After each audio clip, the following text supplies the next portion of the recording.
pagi kelas 6, bagaimana kabarnya hari ini? Baik, kita akan lanjut lagi di materi kita di pelajaran pendidikan agama Buddha ya kelas 6. Kemarin kita sudah sampai pada pelajaran 4 ya, tentang kisah kebijaksanaan atau perumpamaan-perumpamaan yang Buddha ajarkan kepada siswa-siswanya. Kemarin kita sudah membahas tentang kisah rumah terbakar ya, kisah rumah terbakar. Kemudian untuk hari ini kita akan membahas tentang kisah panah beracun. Ya, ini cerita lagi.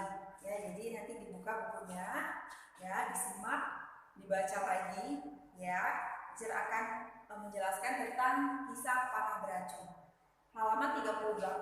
Nah, kita baca dulu ceritanya ya. Ini cuma sedikit saja ceritanya. Cep, terdengar suara anak panah mengenai sesuatu. Lalu terdengar teriakan. Wah gawat, teman kita terkena panah. Kita harus segera menyelamatkan nyawanya, seru seseorang. Ketika dilihat, ternyata luka temannya cukup dalam. Anak panah itu juga beracun. Teman-temannya berdatangan dan berkata, "Tenang kawan, kami akan langsung mencabut anak panahnya. Kamu jangan bergerak," kata si temannya, ya, yang terkena panah tersebut. Nah, Jangan dijawab dulu. Cari tahu dulu siapa yang berani memanahku. Laki-laki atau perempuan, muda atau tua, apa sukunya. Nah, itu kata si yang terkena panah tadi ya. Nah, kemudian, tapi sebaiknya panah ini dicabut dulu. Darahnya semakin banyak yang keluar, ujar kawannya. Tidak, jangan dicabut dulu. Aku harus tahu dulu anak panahnya terbuat dari apa? Kayu atau besi, panjang atau pendek. Aku juga harus tahu siapa yang memanahku, apa alasan dia memanahku. Nah, masih ngeyel ya temannya ini yang terkena panah itu. Nah, kemudian ada ucapan lagi. Kawan, anak panahnya harus dicabut. Kalau tidak, racunnya akan menyebar dan kamu tidak akan tertolong lagi, ujar temannya. Tidak, jangan. Coba-coba kalian cabut sebelum aku tahu bagaimana. Dan kemudian dia tidak sempat menyelesaikan kalimatnya, ia terlanjur mati ya, atau meninggal sebelum satupun pertanyaan terjawab.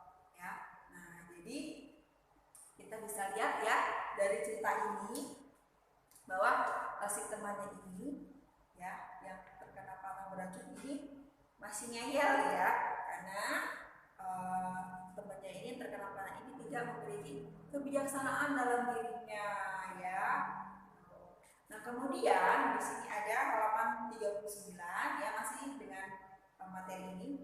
Apa pendapatmu setelah membaca cerita perumpamaan yang terkena panah beracun? Kamu pasti berpendapat betapa bodohnya orang tersebut. Benar, orang itu memang bodoh. Ia tidak bisa memutuskan dengan bijaksana mana yang harus didahulukan dan mana yang tidak perlu. Perumpamaan di atas adalah cerita Buddha untuk menggambarkan betapa bodohnya seseorang yang selalu mempertanyakan atau serta mempermasalahkan hal-hal yang tidak perlu. Ya, padahal ada hal lain yang lebih perlu yang harus dilakukan. Nah, jadi dari cerita ini kita bisa ambil kesimpulan ya bahwa ini adalah cerita tentang seseorang yang tidak memiliki kebijaksanaan ya, tidak bisa memilih mana yang baik dan mana yang tidak baik ya, mana yang seharusnya dilakukan dan tidak seharusnya dilakukan. Nah, kalau kita pikir ya secara baik-baik ya. Nah, kalau sudah terkena panah kan seharusnya dia mau mendengarkan ya kawannya kalau panahnya itu harus dicabut, karena kalau tidak dicabut nanti akan membahayakan nyawanya. Akan tetapi si kawannya ini ya yang terkena panah ini malah bertanya terus ya. Nah, dia penasaran siapa yang memanahnya, siapa panahnya ini terbuat dari apa, kemudian dari suku mana orang memanahnya ini. Nah, banyak bertanya ya. Nah, itu orang yang tidak memiliki kebijaksanaan dalam hidupnya. Nah, kemudian di sini ada cerita lagi tentang Malun Kiaputa yang datang dan bertanya kepada Buddha dengan pertanyaan-pertanyaan yang tidak bermanfaat. Buddha hanya diam saja. Buddha tidak menjawab. Nah, namun itu bukan berarti Buddha tidak mau tahu ya, Buddha angkuh ya. Lalu seandainya Buddha menjawab pertanyaan-pertanyaan Malukyaputa, Malukyaputa akan semakin bingung dan tidak akan mengerti, ya, dan ia tidak akan bertambah bijaksana. Buddha lebih menekankan kepada hal-hal yang berhubungan dengan kemajuan dan kebaikan kita.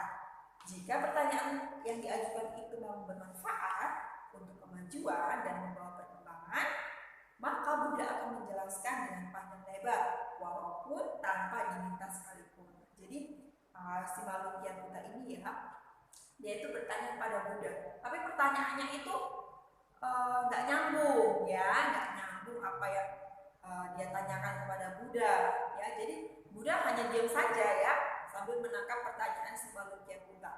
Nah, ya, kalau Buddha menjawabnya, pasti si Malukyaputa ini akan semakin bingung dan nggak ngerti, ya, karena dari pertanyaan saja sudah nggak nyambung, ya, sudah membingungkan.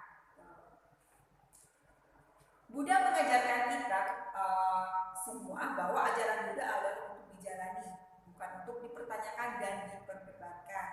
Jadi kalau kita adalah sikap Buddha yang baik, kita harus menjalani ajaran Buddha dan meneladani sikap-sikap luhur Buddha, ya, sikap-sikap luhurnya yang kemarin teacher sudah sampaikan, ya, sikap-sikap luhur Buddha seperti kedermawanan, cinta kasih, kesabaran, semangat, ya. Nah, kita harus meneladani sikap-sikap luhur itu, ya. Kita juga bisa praktekkan dalam kehidupan sehari-hari, ya, hidup penuh dengan cinta kasih, kemudian penuh dengan kesabaran, semangat, ya, sering berderma.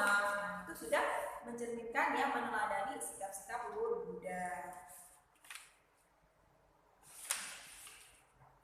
Kemudian masih ada 39.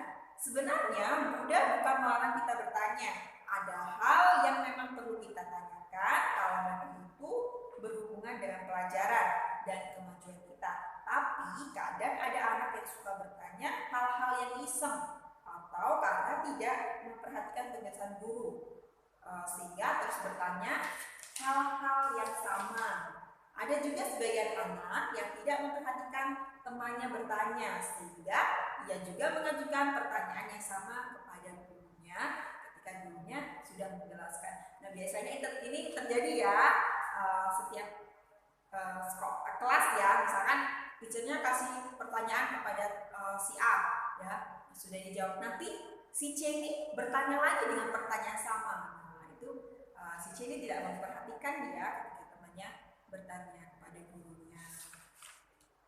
Nah, hal ini tentu membuang waktu dan sedikit kurang bermanfaat, ya, sedikit sekali manfaatnya. Ada juga anak yang suka membahas tentang kebaikan-kebaikan, tapi sikapnya sendiri tidak sama dengan apa yang dibicarakannya, ya. Sebagai siswa Buddha yang baik, kita tidak cukup hanya mempelajari dan berbicara tentang ajaran Buddha.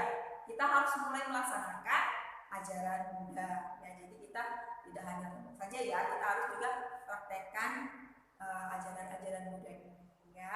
Misalnya kita rajin ke wihara, kita selalu berbuat kebaikan, ya, selalu menimbun karma yang baik, ya, perbuatan-perbuatan yang baik. Kadang kita sering mempersalahkan hal-hal kecil dengan teman atau keluarga kita yang akhirnya membuat kita bermusuhan.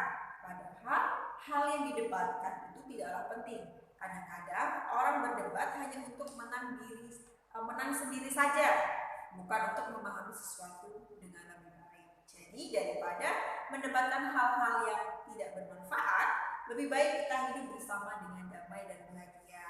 Ya, jadi dari kisah panah beracun ini kita diharapkan untuk lebih bijaksana lagi, ya, dalam melaksanakan sesuatu yang baik dan tidak baik, ya. Jangan seperti cerita si panah beracun ini, ya, dia sudah terkena musibah, bukannya ia mau, ya, menerima pertolongan dari teman-temannya, malah mendebatkan, ya, mengajak debat kawan-kawannya yang mau bertanya terus. Nah, karena si yang kena panah ini dia tidak bijaksana, ya, dia masih pokoknya penasaran, ya, siapa yang memanah dia, ya, tujuannya untuk apa memanah dia. Ya, seperti cerita ini, ya. Oke, itu saja bisa saya sampaikan.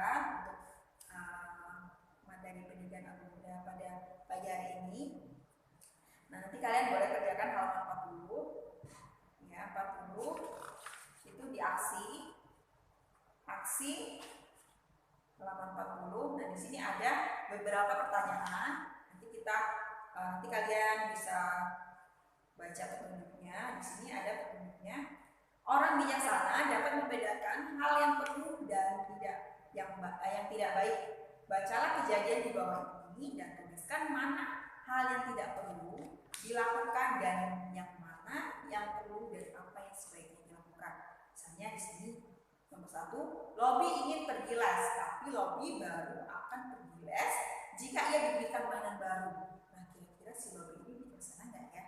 Nah, nanti kalian bisa analisis sendiri ya dari pertanyaan-pertanyaan ini. Ya, nanti di sini saja tulisnya ya. Bijaksana nggak sih dari cita-cita ini? Ya. Oke, itu saja yang bisa Cica sampaikan. Semoga dapat bermanfaat bagi kita semua dan selalu tetap semangat belajar ya. Oke, selamat pagi, Namo Buddhaya.